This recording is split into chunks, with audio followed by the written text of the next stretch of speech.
paano mag-delete or mag-deactivate ng ating Facebook account kung hindi na po natin ito guys ginagamit, or kung ayaw nyo po muna gamitin ang inyong mga Facebook account at gusto mo itong i-deactivate. Ganito lang po ang gagawin natin. At kung gusto nyo po siyang i-delete permanently, or ayaw mo na siyang gamitin dahil marami ka ng Facebook account sa inyong phone, ganito rin po ang gagawin natin. Open lang natin ang Facebook account natin. Tap 3 lines. Tap settings icon. Tap see more in account center. Yung pong iba nasa taas, yung pong iba ay nasa baba. So tap lang natin ito guys. Tap natin ang personal details. Tap natin ang account ownership and control. Sa account ownership and control, meron po siyang pagpipilian. Yung memorialization, deactivation, or deletion. Dahil po gusto natin i-deactivate or i-delete ang ating Facebook, i-tap nyo lang po ang deactivation or deletion. And dito, kung marami po kayong Facebook profile dyan, piliin nyo lang po yung Facebook profile nyo na gusto nyo pong i-delete or i-deactivate.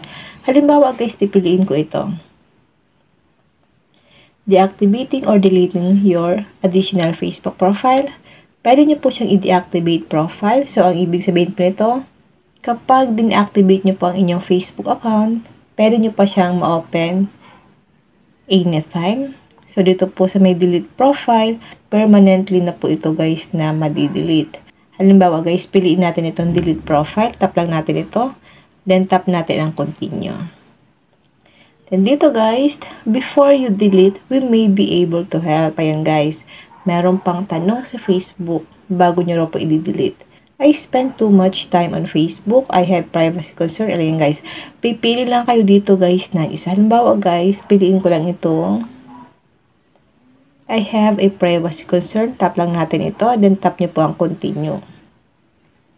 Then dito, privacy on Facebook. Ayan guys, kayo na lang po magbasa niyan. So hindi ko na po siya guys babasahin para hindi na po maba yung ating video. So tap lang po natin ang continue. Then, permanently delete additional Facebook profile.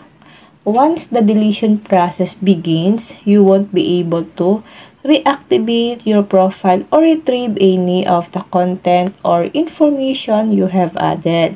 So, scroll down lang natin guys. Ngayon, tap na po natin ang continue. Then dito, para ma-delete siya permanently, ilalagay mo lang dito ang password ng inyong Facebook. Kapag nailagay nyo na po dyan ang password ng inyong Facebook, itap mo na lang po ang continue para ma-delete po yan guys permanently. Yun lang guys, sana po may natutunan kayo sa aking video. Kung hindi pa po kayo nakafollow sa aking Facebook page, pwede nyo po akong follow Positive Mind, at sa aking YouTube channel, RQ Willow, pwede nyo po akong i-subscribe, at sa aking bagong YouTube channel, Positive Mind, para updated kayo sa mga bago pong upload na video. Then mag-comment lang po kayo sa comment section kung may mga tanong kayo. And thank you for watching. God bless you all.